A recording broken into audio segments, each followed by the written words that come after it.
you doing, folks? Mark Black here, and I'm going to take on the podcast today myself, as Alistair is way busy building custom guitars, which is really important to all you folks out there. So, and important to all our customers, we've got to get those custom guitars done. And Alistair and myself took a visit to Fitz Howard, local guitar luthier and guitar guru in Letterkenny, to visit him at his workshop. And during this podcast, we're going to take a look at part 2 of that interview where we spoke to Fitz down at his home. A very, very interesting interview. But before we kick it all off, let's have a little chat about the most recent Emerald Cottage sessions that we've done here. So in the most recent one, we had a fantastic guest, Mr. Johnny Gallagher, who is a native to around these parts, also comes from Bundoran in South Donegal. Johnny is a very, very well-known electric guitar player and well-known in the European circuit, tours all over Europe and spends a lot of time in France and Germany. And his band, Boxty, made up of himself and has twin brothers, James and Porrick, and also with Sean Riley on the drums. Fantastic band. And let's have a look back at Johnny's Cottage sessions and see what he had to play. Here we go.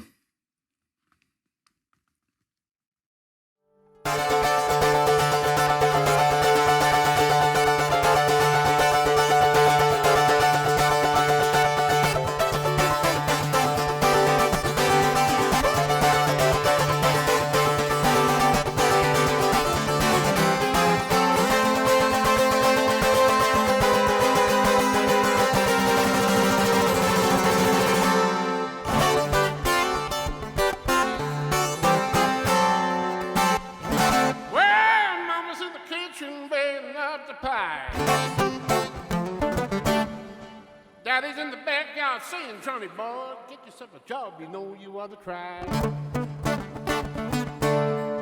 So I pick up my bag and I head on down the road.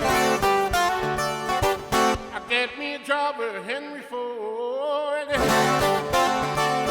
I made a mistake and I moved too far, and now I know what the lonesome blues are. I'm feeling lonesome, I feel blue. Now I need someone to talk to. I'm feeling lonesome and I'm feeling blue. Now let me tell you what I'm gonna do.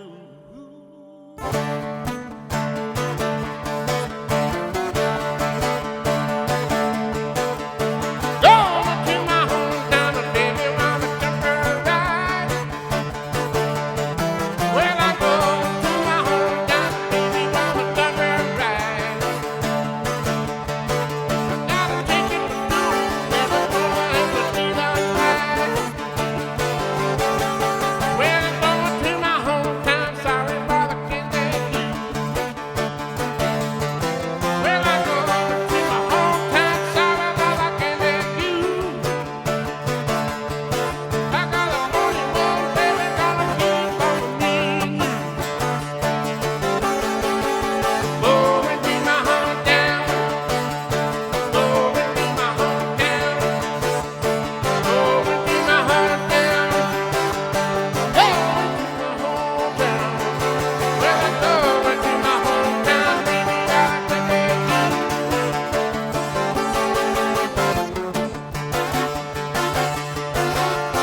strings.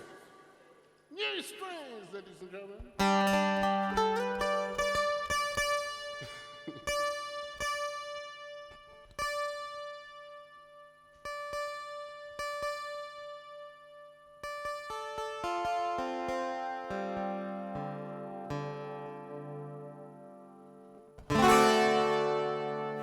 Well, I'm going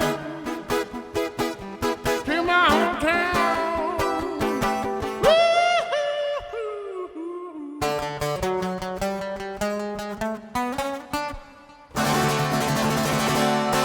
All right, going to my hometown. On the Amicus, here in the Emerald House. Yeah, yeah. All right. Whoa, what about that, folks, eh? Johnny Gallagher, what a legend, what a big man, what a big voice, and what a superior performer. Fantastic stuff. Yeah, you just cannot beat him. I've been a buddy of Johnny's for years and years, and he's a constant inspiration. And it's absolutely fantastic to see him in Emerald Cottage. It's been a great event we had here, and I hope you all enjoyed it, and I hope you can all look back over the Facebook and the YouTubes and catch that as well. Okay, so here we are in podcast number 4, and the main part of this podcast, of course, is the second part of the interview with guitar guru and guitar local luthier, Mr. Fitz Howard. Fitz is based in Letterkenny, and Alistair and myself took a trip down to Fitz and had an interview with him.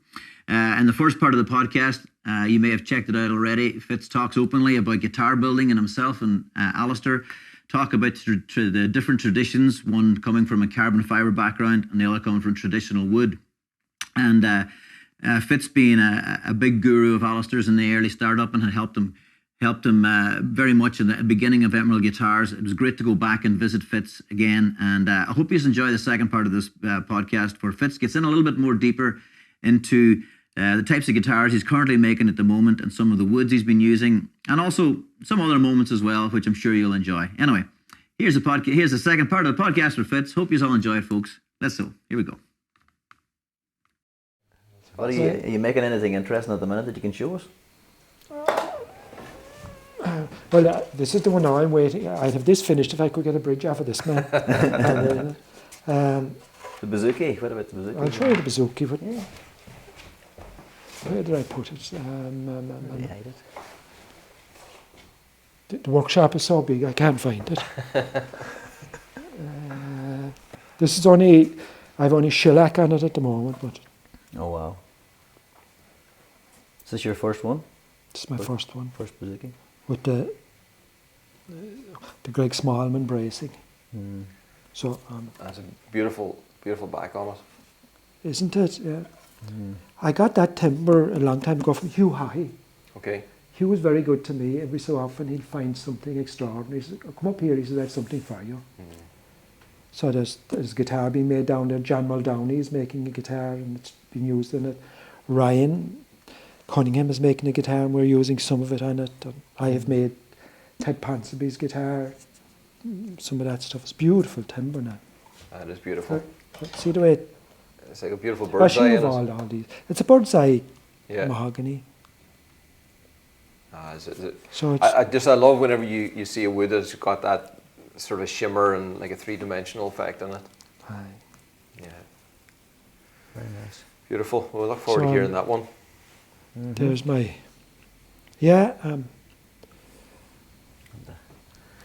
Howard headstock. Yeah, if I could get a CNC machine, it would save me half a day in laying that and cutting it and butcher. That's all So part of it. yes. Beautiful. Please God, another 3 weeks we'll see it lacquered. I'm just making a bridge for it now, and I'll get it lacquered. And please God, the man that orders will want it. The other thing is, I would always tell somebody, if it doesn't suit you, bring it back, because the last thing you want is an instrument with somebody Yeah. and it's not for them, Yeah. because that'll do you more harm than good. That. I presume if somebody has one of yours and they're not just happy straight away, you'll. Yeah, that's it. And it's sometimes you do hear back from people, sometimes you don't. And it's if I knew one of my guitars was out there and wasn't working right or something was wrong, you want to be able to sort that out, because everything is, it's a representation of who you are, and And sometimes you get older instruments back and you go, you know, and because you see your progression, but at the same time you see the, you know, it's, but it's still a beautiful instrument. And I suppose you're dealing an awful lot through the internet, so trust has to become a huge issue. Oh, absolutely. So somebody has to know that if they have an issue, no qualms. Yeah.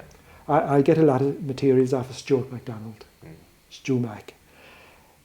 And if I just read from other comments, as soon as anybody's an issue, they offer to take it back, replace it. Yeah. No question. And even you'd see critical comments, and I would know that the person that made the comments actually doesn't understand or is on their journey, and they haven't straight away Stu Mac, look, we're sorry it hasn't worked out for you. We'll replace it. Yeah. You know, and that's, I suppose, when you're somebody's at the other side of the world dealing with you here in Ireland and Donegal. Yeah, they have to know that. They have to know that we'll take care of them. You know, and we offer. You know, so everybody has 10 days that they can return a guitar. If they don't like it, they can ship it back for any reason. You know, and we're happy to do that. And sometimes you get frustrated. You're like, oh, you know, why did they not like it? And you question yourself. But then it's just, I think it's a very common thing that, it's not very common that we would get them back, but out of the ones we do get back, we'll find another guitar that suits them better. And I'm very happy to do that. You know, so somebody will buy an X30, the big jumbo, and they think, maybe it's just a little bit too big. And you send them an X20 and then that's perfect. Yeah. And I'm far happier to do that for somebody than, as you say, than be stuck with it. Yeah, it's funny. Sometimes you learn more about a company when something doesn't go perfectly and how they react to it. Yeah, yeah, definitely. You know, that's really when you test the values of a company. And I think we learn a lot from mistakes. You know, we've had problems with customers, and you know, we make it right, and they learn about us, and we learn about, you know, what made it wrong. And it's I think we've always said in the factory that it's a problem is an opportunity to shine. Yeah, it's lovely. Yeah, it is. You know, and that's how you know the worth of somebody. Because we definitely don't get it all right. Yeah. We do make mistakes, but it's how you react to those, isn't it? Tell me, see, when this COVID, did orders back up or? Yeah, I mean, that was a real struggle because we had 3 months where we weren't building. We had some of the guys that were working from home doing bits and pieces, and it was hard because, you know, the guys were passionate about trying to help, but we still couldn't, you know, work to the same sort of level or, you know, or full efficiency. So we were very backlogged, and then how do you keep your customer confident? Well, I suppose it's keeping in contact with them best we can, and even that was hard because, you know, the sales team were working from home and everything was disjointed. But trying to reassure people, you know, that no matter what, we're trying. And I suppose for me right now, I'm way behind in my custom work because I've been so busy, you know, on so many other aspects of trying to keep the business afloat, you know, and navigate through the strange times that we're in. So the things that I'm personally involved in, I've been getting a bit backed up, but I think people they're quite forgiving of me if, you know, we will always get it done. And but I think if you reassure somebody that you're not just taking their money and running, you'll get it there. And sometimes, especially with custom things, there's certain custom things that it's almost like I have to wait until they decide they want to be built. You know, it's like there's certain things you have to find that time where you have the creative space to be able to focus on it, because you don't want to just, you know, like squeeze it in among everything else. So that can be hard as finding.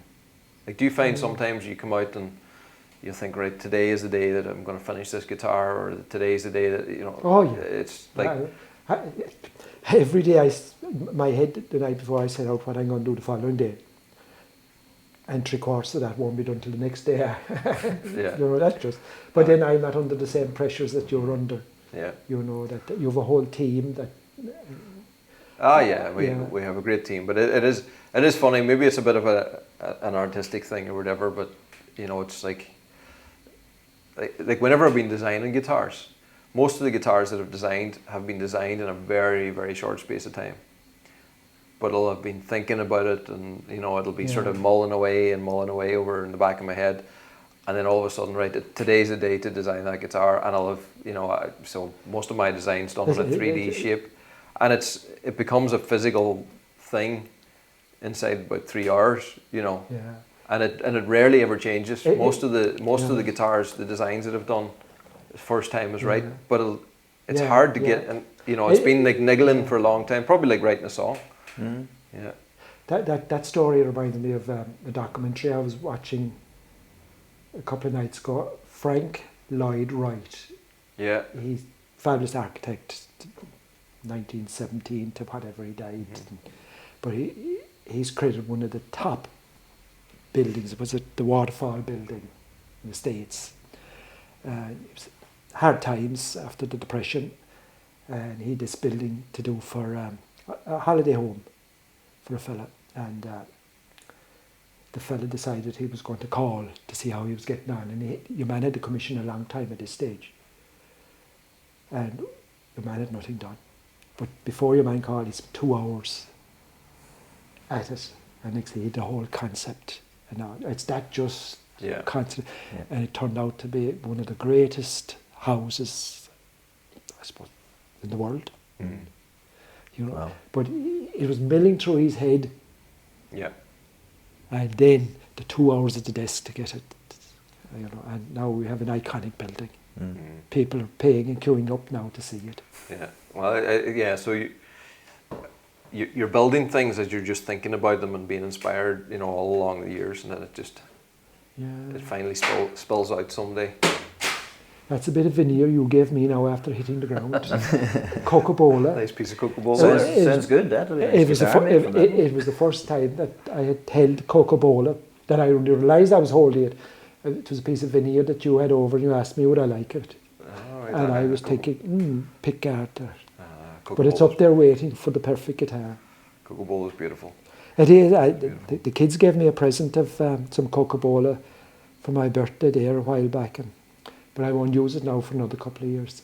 I'll just let it sit and let it. You were talking earlier there to somebody, to the beekeeper. You were talking about walnut. He was asking you about Black walnut. walnut, You were talking about how you would have wood that you would leave sitting there for maybe 10 years. And it must be. Yeah, It must be a hard thing to have patience to just to wait for wood to kind of come right for you. Well, right. If you take the makers like the big makers, they can't wait.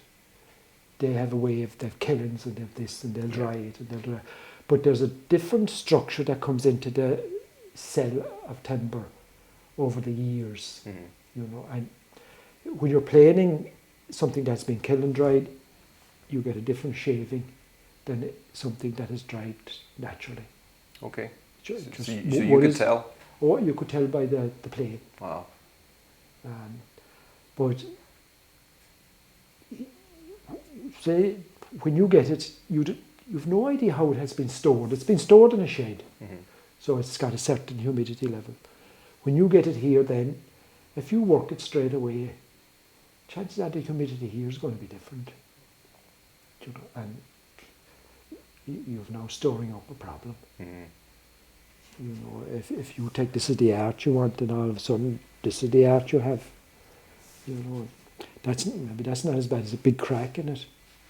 But Ireland is great in that once you get stuff dried here, it doesn't change that much from summer to. It's like if you were in Nevada and you're heading to Portland, or Portland to Nevada, you could wreck an instrument. Yeah. You don't have that worries now. Yeah, there's a good climate here for wood. But no, so I do know about what you're talking about, because I had my big experience with wood there recently, building that giant table. Oh yes. And it has a mind of its own. So I got that incredible slab of wood, and I was well, we needed a table, so I had to work it. And now it's moved and it's cracked a little bit and it's warped a bit, and it's all part of the beauty of it. But I actually was saying that it's a great example of why we work with carbon fibre. So anybody, when I'm sitting around there, I can tell people this table is an example of why we work with carbon fibre. Well, the more exotic the wood, the more it's going to move. Yeah. You know, if you've exotic grain, it's going to move. So if the day you get it, if you start to work it, fair play to you. You're asking for trouble. Yeah. You're lucky if it doesn't give trouble. Yeah. You know, and you don't want to be just lucky.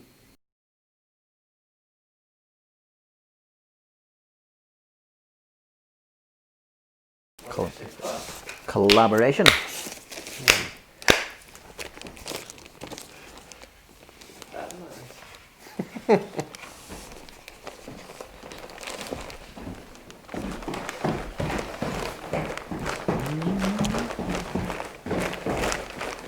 Someday I'm going to do an inlay. All right. Guinness and That'll be a good one. yeah. I'll send it on to you and you might. are you going to put that on an egg? No, I don't know, I was going to do something with it sometime. It was a Barry McGowan that drew. Maybe I have that over 20 years, and I suppose when I got it, I loved it, the idea, but I wouldn't have the talent to do it. But now I think I could tackle it badly. That'll definitely be a bit of complex and work to do something like that. Isn't it? It's. No, we'll give But isn't it? There's humour in it. There is, aye. The cigarette and the Guinness. Very good.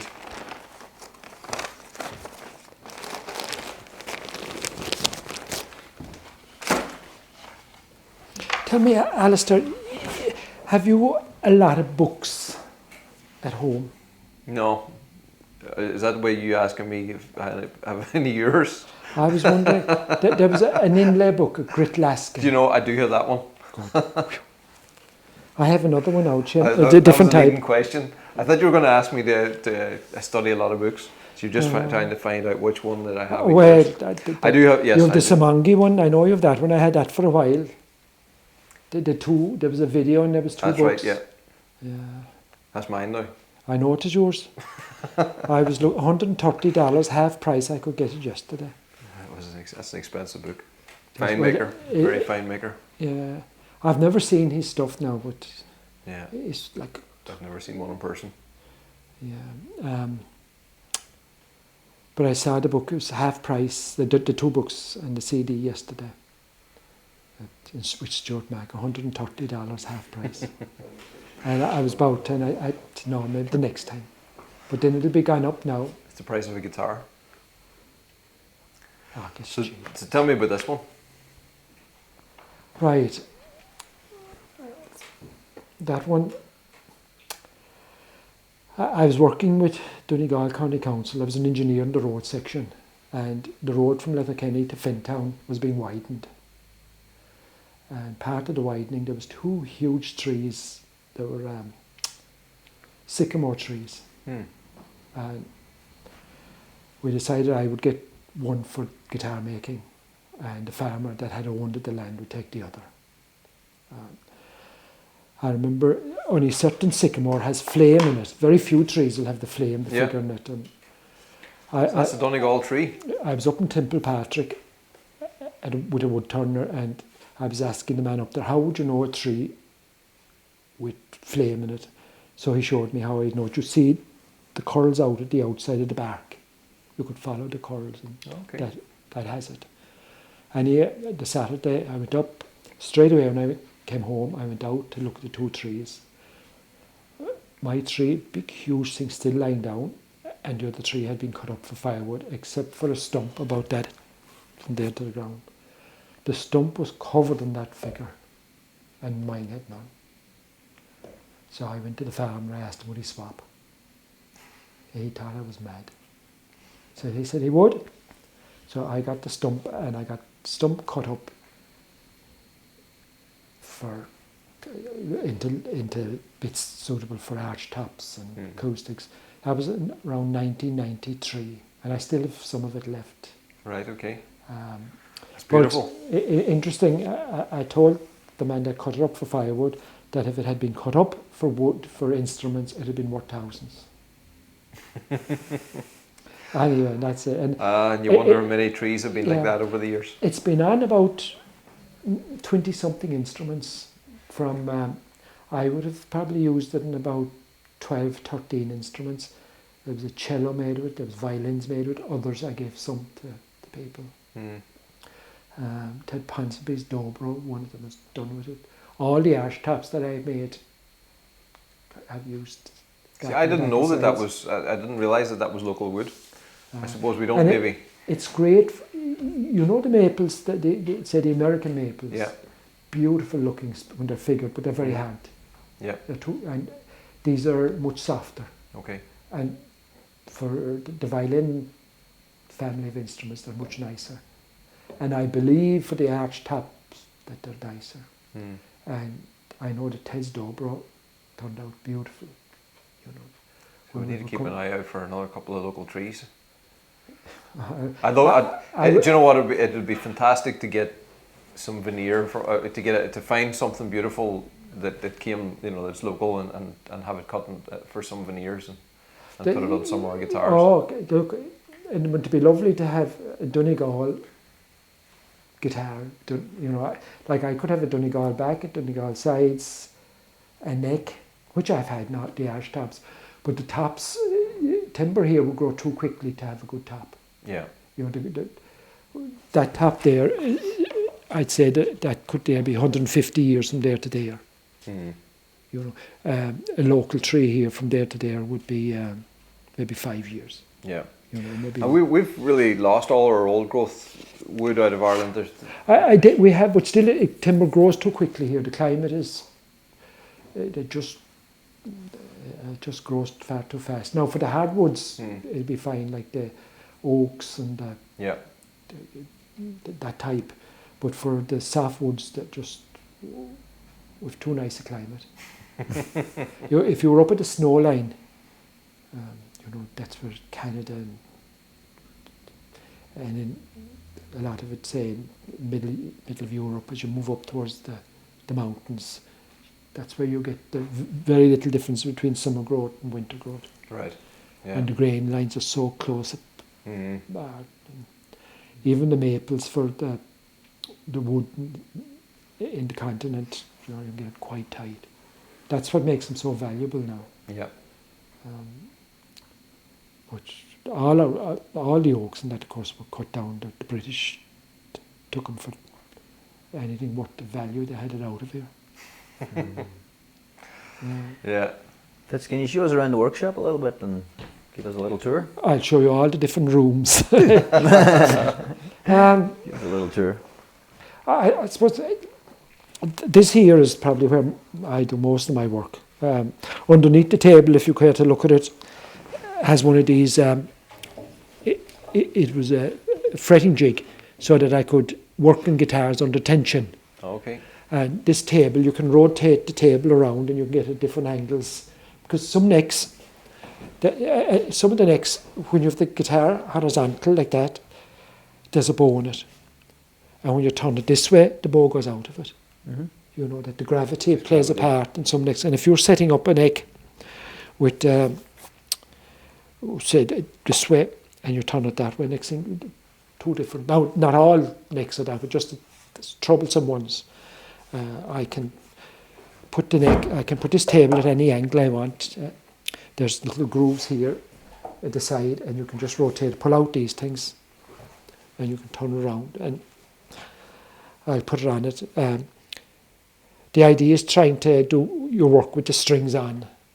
Now I see there's a tool now at the moment where you can keep your strings on and you can level your frets with the strings on. The problem is if you're taking frets out,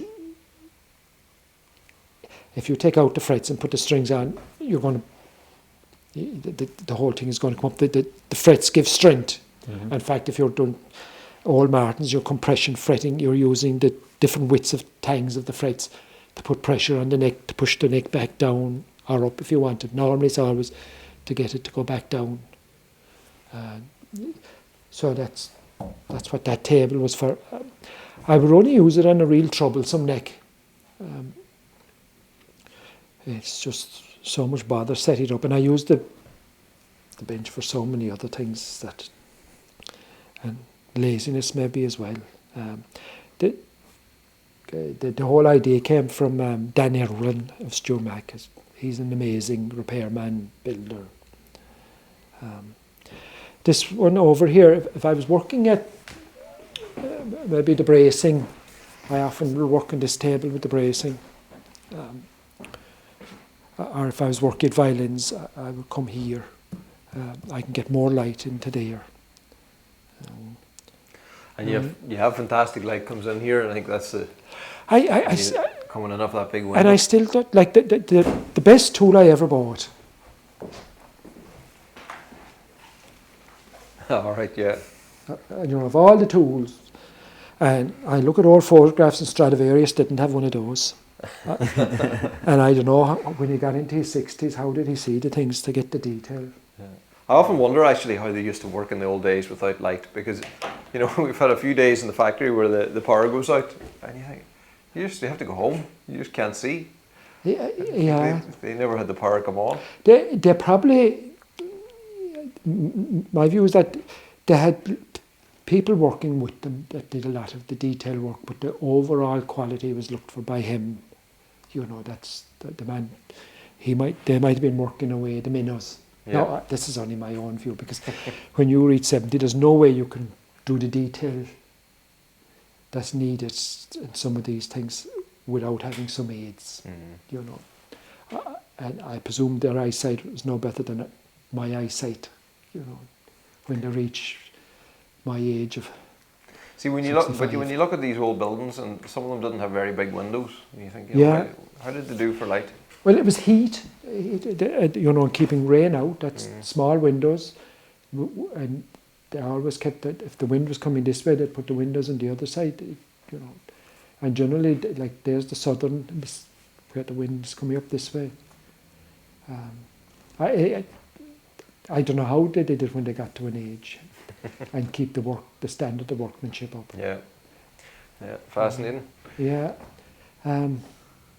The guitars I make have been typically standard bracing, like this one here. If you look at any of the old Martins, the D28s, not the D35s, the D45s, that's typically the bracing you'll get in them.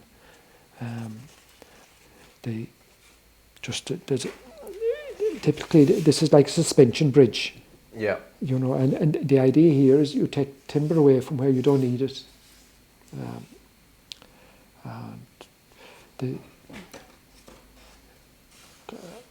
I found that by doing that, you brought out a stronger bass. Now, and this size guitar is actually harder to bring out the high strings. And the better you get at it, I think it's bringing out the high strings. You'd see so many guitars, and you'd strum them, and there's no volume to the high strings, or there isn't the same depth of tone that you get out of the bottom strings. So the better makers are able to get it.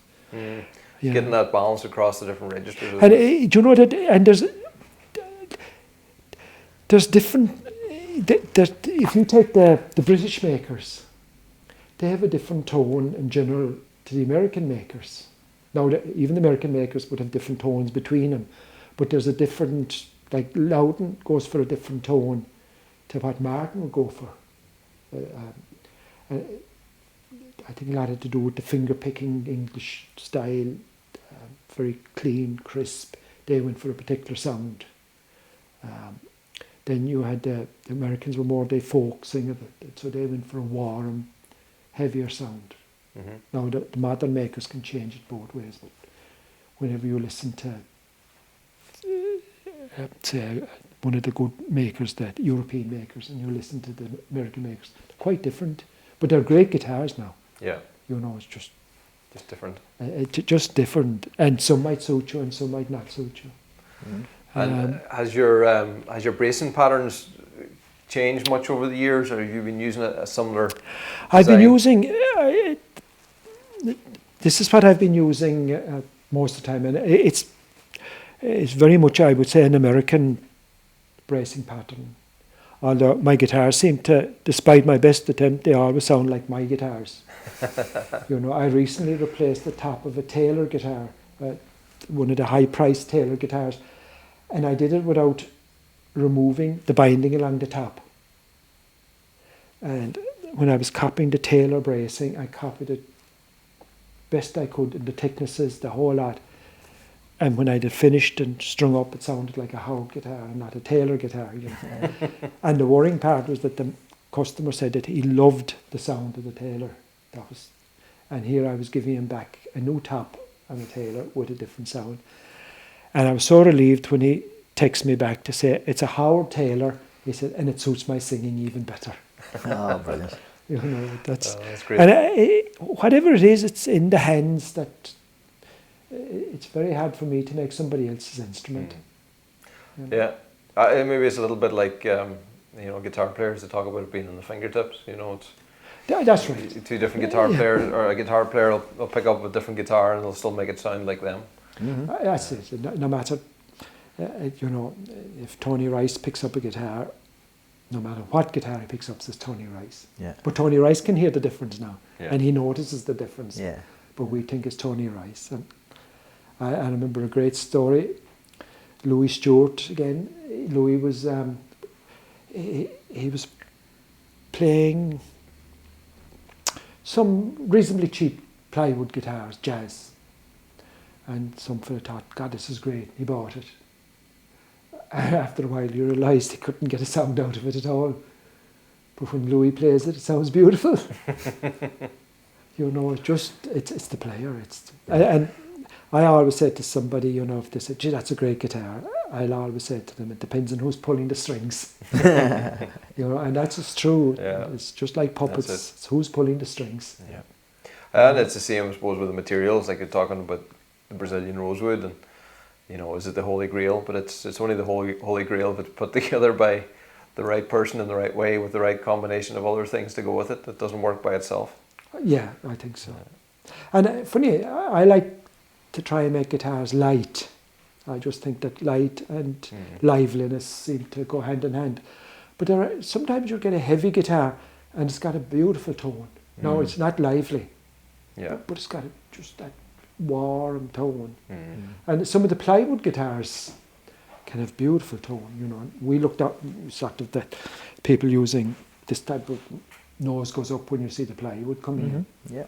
And like all the early guitars that came into this country were all plywood.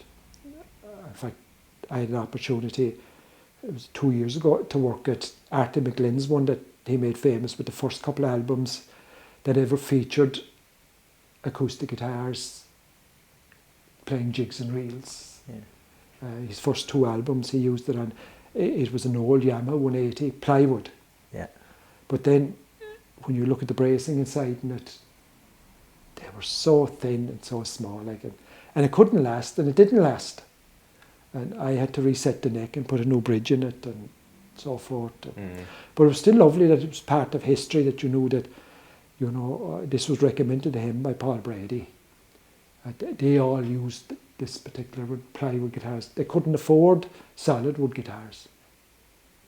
But what happened, and I'd say, is the complaints and warranty work started to go back to the factory, and some fell over production. Right, lads, we'll stiffen this one up here a bit and we'll stiffen that one up, and next thing it comes out and no more warranty work, but the tone is gone. Yeah. So it's a real struggle with our stuff, trying to balance longevity with lightness. You can make a guitar strong and it'll never come back to you. Yeah. And I suppose that's why I suppose we probably all need to be aware that the guitar repairers are there for a purpose, not necessarily to fix flaws, but to service guitars, because they do need, sometimes they just need to be serviced like a car. It just needs... Oh, yes. It's not just buy it and then have it forever. And it was looked at the time by a lot of them, say, Noel Martin, every 25 years neck reset. That was just taken for granted. And that was the same. But then I'd say the production managers looking all the time, how can he stop this? And they came in with a different neck system to strengthen it so that the whole thing would act as one, but still they're having issues, you know. Maybe not as many, but if you overbuild, you lose the nugget. Yeah. How do you know, you're always striving to, I know, to try and get, I suppose, you're looking to see what more can be got out of the materials. And yeah, I mean, you're always looking at, I think it's something we have to always balance as well, because you never want a guitar to come back, or you never want a guitar to warp or fail for somebody. And so you are always trying to get that balance between stability and, you know, the lightest possible guitar to sing the best. And there is a balancing act, but I think maybe we have a wider window, a slightly wider window we can work with. And the fact that maybe the materials don't move or change, you know, with temperature and humidity. If you were to take another, say, 0.2 of a millimetre off the yours underneath, what would happen? Do you get to a stage where actually it's destined to deform? I mean, you can definitely build it too light, and it'll start to move. But also, I think we've discovered as well that the lightest guitar that we build or can build doesn't necessarily be the best sounding guitar, because it can be, if you build a super light guitar, it can be too responsive, it can be a little bit too harsh, you know. So it might be fantastic if you're doing, you know, just very delicate finger picking and you want all that responsive and you know, real definition and clarity of every note. But then in certain styles, then that's just gonna, you know, if you start to strum it, it starts to sound harsh and brittle. So it's kind of getting that balancing act of trying to make something that kind of meets different areas. Alistair, you know the way, I can go in and I can get reams of pages from fabulous makers. Yeah. You know, and I can read and I can decipher who's, yes, this resonates with me or that doesn't. You've nobody. We're kind of writing the book as we go along. Yeah, well, I suppose, and that, I mean, it has been a problem because you don't have that benchmark. You're learning about materials, but I think that's something that actually I'm quite excited about, because like what we do something in a certain way now, but it's pioneer land. Like it's what we do. We haven't got it figured out. We've just figured out how to do what we do now, do it well, and it works and it's great. But there's so many different possibilities of what we can do in terms of design and the materials, and you know, so it is that recipe of materials. You're putting different layers of carbon in, using different types of resin, different types of weave. But there's so many multitudes of ways that you can put that together to try different things. You know, we've experimented with different materials. We've recently been experimenting with graphene, you know, which was an interesting experiment, and you know, so there's the technology is going to keep changing. Right. And do you have a tone in mind when you, or do you make something and then say, right, that's that tone, make something else, that's that tone, or what? I suppose it's a little bit trial and error, you know. So I think our guitars are always I suppose one thing kind of births the next. You know, it's generation after generation, so you're learning off it, and then it slightly modifies maybe to the next model, and you know, so it's a progressive thing, more so than maybe having a benchmark that I want to go towards, and then you know, going everywhere to try and make it fit into that. And what you also find as well is you find a sound that works, and you find that there's a clientele that love that sound. You know, so the two things can marry up. And it's like what we were talking about earlier, there's no such thing as a perfect guitar. You know, it's the perfect guitar for certain people. For somebody, You know, and some people don't like our guitars, that's fine. It doesn't offend me. And some people love them, and they'll come back for the 2nd, 3rd, 4th and 10th. Wow. You know. But I mean, there's just so many different possibilities and so many different instruments we could start building. You know, there's not enough time. Yeah, this. I'm just amazed at the array of stuff that you do, you know. When I think about the time it takes me just to design a bouzouki and start thinking the bracing and that, and I go out and I see, now you have a new arch top, which looks beautiful actually. Yeah. Just, you know, and I look at the detail of the arch top and I think, wow, I love the tailpiece. You know, and you just don't do that in a few minutes. The thinking about it, how to work out, the teasing of it. Yeah. You know. But it's interesting how things are going to evolve. And it does evolve, you know. So like one thing births the next, and Yeah. one design births the next design, and it's. I can see how you're always looking at workmanship, and you know, everybody wants to get the perfect instrument. Although the perfect instrument will look terrible because you have to see a small bit of a flaw. Or you don't want just a machine the whole ways down. There has to be something. Yeah. Even in the top Italian violins, somebody tells you, see the F slightly over and that, but the imperfections of and that's part of the beauty of them. Yeah, you it's know. little birthmarks. Yeah, but it's interesting. Where are you going next with your next foray? Where we're going next? Well, I suppose the thing at the moment is just refinement. You know, I think it's a big period of refinement, and which is quite exciting in itself. It's trying to refine processes, but also being able to scale them. You know, like every time you come into the yard, as you know, at the moment, it's harder to find places to park. You know, so we're bringing in more and more people. And see, training up people must be, you know, the way you bring somebody in, but they're not really working the way you want them for maybe 3 months. It definitely takes time. It takes at least 3 months before you really have much benefit out of new employees, you know. And so I think that's an interesting one for me as well, because I used to, probably up until quite recently, I used to talk about, you know, I need to clone myself because I had that many things that I wanted to do and I never had time to do that. And then I started to realize that, well, in a way you can clone yourself by teaching. So I've had to make myself more aware of how to be a teacher.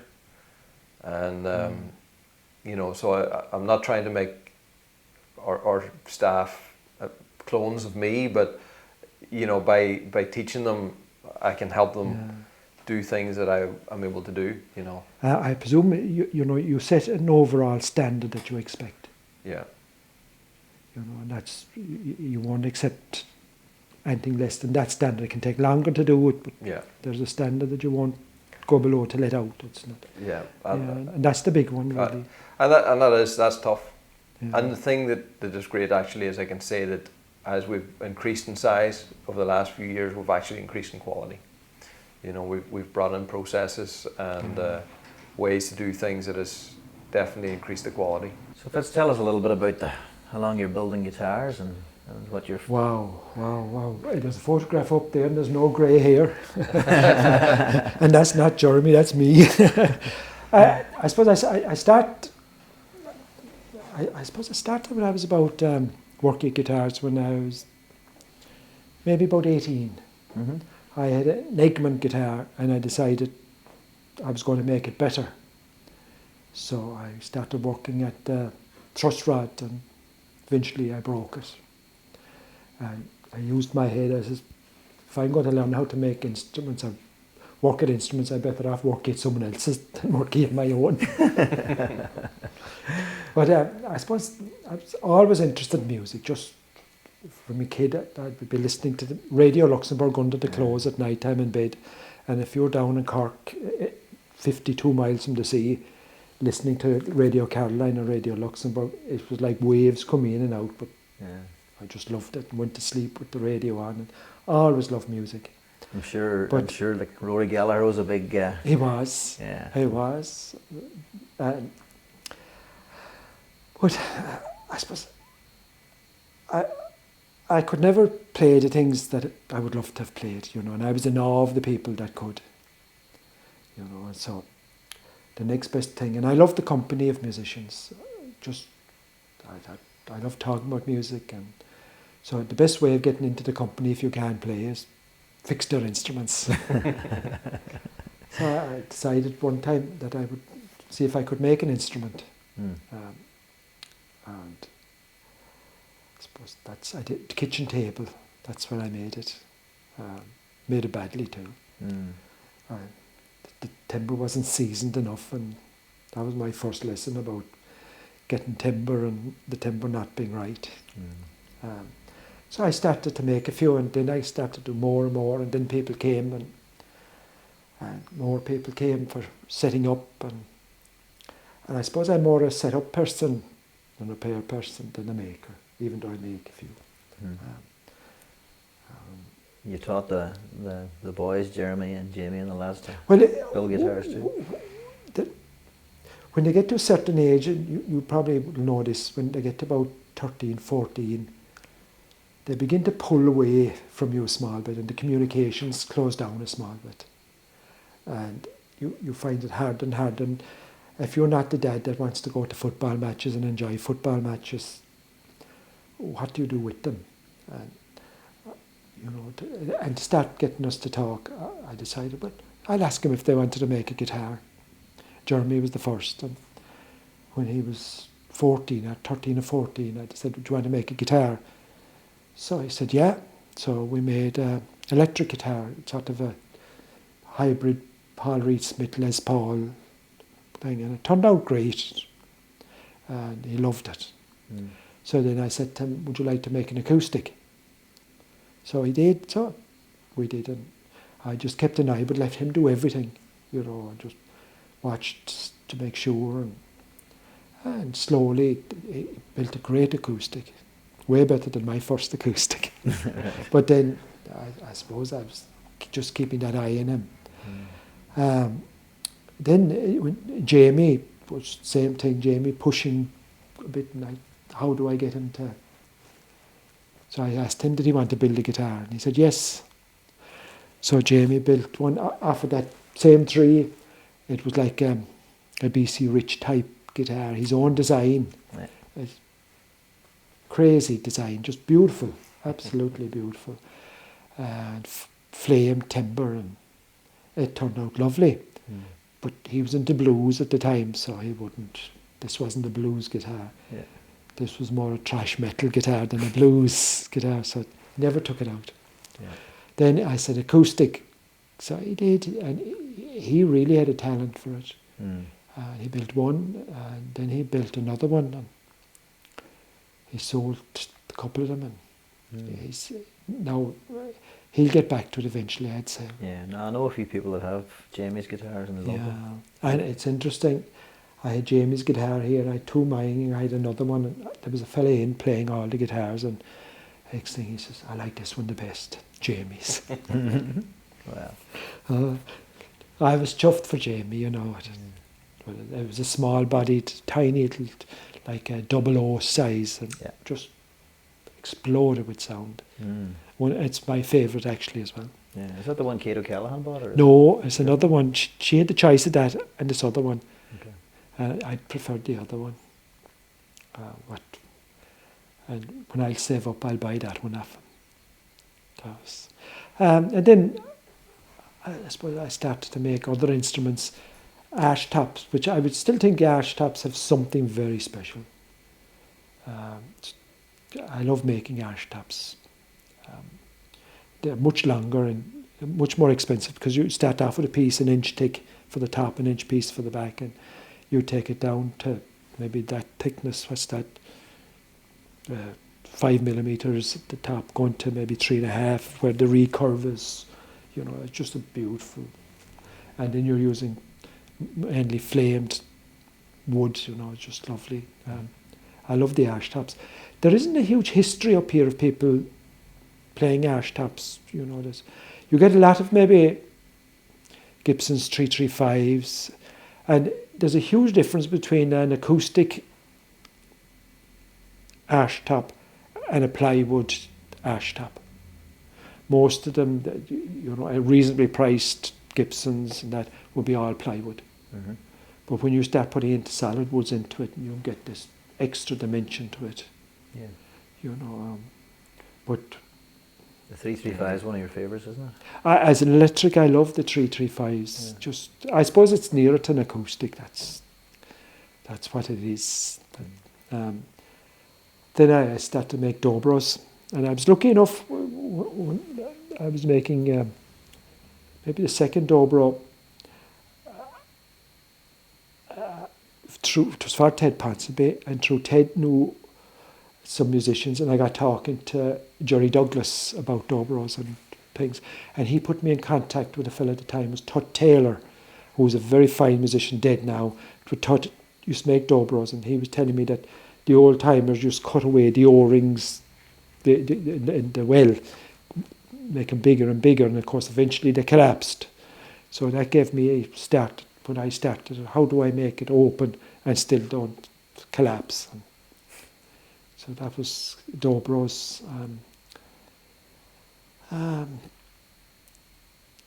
What else? I suppose started to work in violins then maybe about 15 years ago, and they're completely different. And in some ways, violin repair is much more complicated than guitar repair. It's, there are things in guitar repair that people have done it before, and the guitar people are great at sharing information. That's one thing you would notice, that they'll share. Much harder to find good stuff in violin making or violin repair. In fact, there's very few good books on violin repair. There's one book that's about €350, and it's 20 years old. But there's nothing like some of the books on making guitars. Some fabulous books on making guitars now.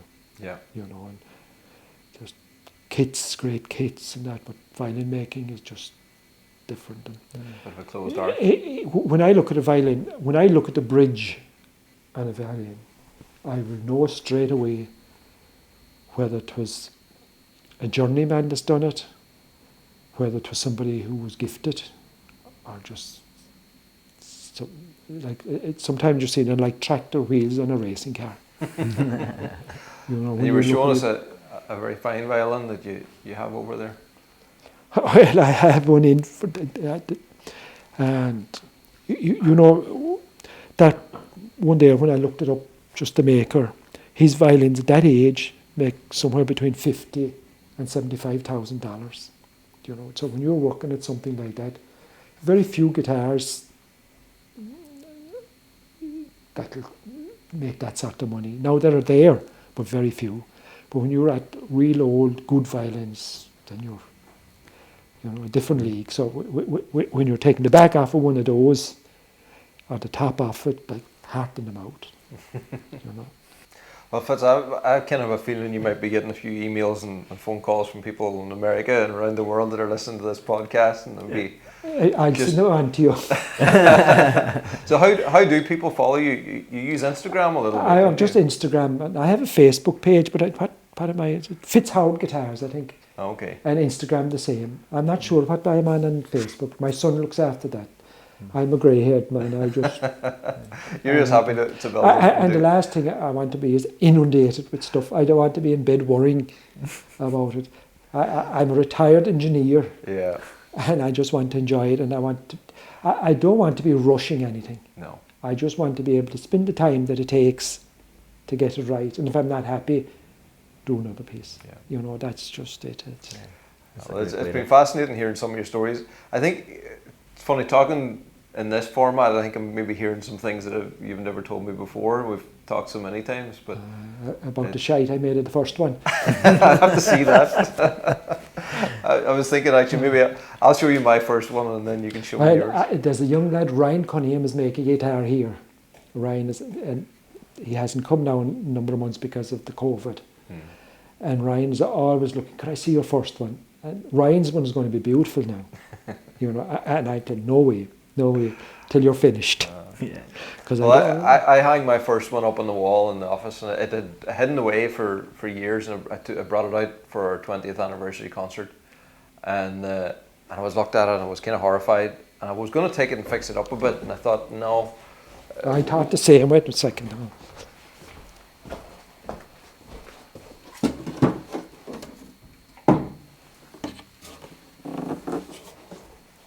The first one. Looks all right from the top. Still okay. Still okay, and look at the back of it. Well, no, I re-stripped it, but this is where it shrunk. And now the braces are loose in the back, and just I didn't have the timber here long enough. As a first, it's a better looking guitar than my first. When I made it, very little written. There was no decent books in guitar making, and the internet wasn't there. Nowadays, you just look up the internet and they show you, or you call over to Emerald Guitar, and he'll show me how he dresses the frets and does it quickly and does it without. But there it is. But I won't show Ryan this till he finishes his one, and then he'll see his, which will be. It's a different league altogether, and he'll see this. But it's so I hang my first one up on the wall just to remind me how far it's come, and it. Yeah, maybe it's always a good reminder of how far you can take something. The neck is good in it, actually. Anyway, that's the first one. So now it's good to see I haven't shown anybody that, but I have it up here. Yeah, it's good to see maybe how far you've come. But sometimes I look at one that I've made 10 years ago and I'm thinking, geez, I need, the workmanship is quite good in it. I've one there 10 years old and it's actually, there's lovely workmanship in it. And when I make it, I have to be as good. I can't let it slip. So you've got that bar now that you're trying to keep on attaining? Well, I always say to myself, George Loudon is setting the bar and I'll see if I can stay up with him and maybe pass him out sometime. Oh, that's a high bar. I think high bar is right. He's somebody we're going to have to sit down and have a conversation with as well. George has been, he's always been very kind to me, and I took one of my early guitars up to show him as well, and always met him at the trade shows and things. So well, he does extraordinary work now. If you brought in, I hate to say it, modern Gibson, probably a modern Martin, George, a different league. Finish now, just craftsmanship, and it's very high caliber guitars. Yeah. So and it's for me, it's a real sense of pride of being part of that tradition of building guitars in Ireland, and there's more making now, and it's fine. Like Dermot McElroy, who would have been with George for a while, makes fabulous guitars. Yeah. Just and great workmanship, but you can see the Loudon heritage in them all. Yeah. There's a fella, Sam, that teaches guitar making up in Belfast.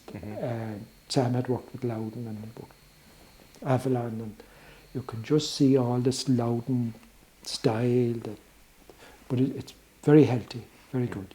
Yeah, and I think that's an interesting part of it as well, is when you do look at guitars, there is that heritage that's passed on down, and it's the traditions that have come with early Martins that are you'll get sort all of set these, the benchmark. You'll get all these carbon fibre makers coming along now that have figured wooden top and sculptured back and sculptured side. I don't think it would be. I think it would be a beautiful thing to see more people building with carbon fibre. It's.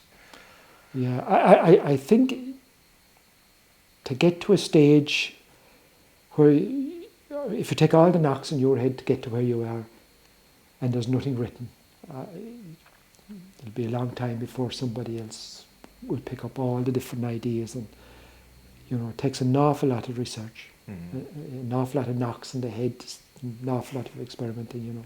I think you're safe. You're all right. You don't have that books of knowledge that I would have in guitar making for somebody. Maybe someday I'll need to sit down and write that book about carbon fibre making. Right. Pass that on. There you go. It'd be a lovely thing to do. Who knows? And when I get time. And the forest will be safe. The forest will be safe. Well, Fitz, thanks for the conversation. Thank you for coming over, and it's been absolutely fascinating. It's always lovely to see you. And I know what everybody is going to be listening to this are going to be fascinated to hear your insight on guitar making. There's some good insights there. I'm not sure. Chatting guitars. Thanks, Fitz. Thank you. Cheers. We'll see you back in the factory again soon. Whoa, there you go. So that was that. Guys, thanks a million for listening. I hope you all really enjoyed the 5th podcast here from Emerald Guitars. It's great to have you with us, and send us in your comments. We're still waiting for the spaces to be filled, so it's getting, some guys are sending some stuff in, which we really appreciate, and we're going to fill up these boxes, and hopefully we'll get them all filled at some stage. That's all from me from now. See you next week. Thanks, guys. Bye-bye.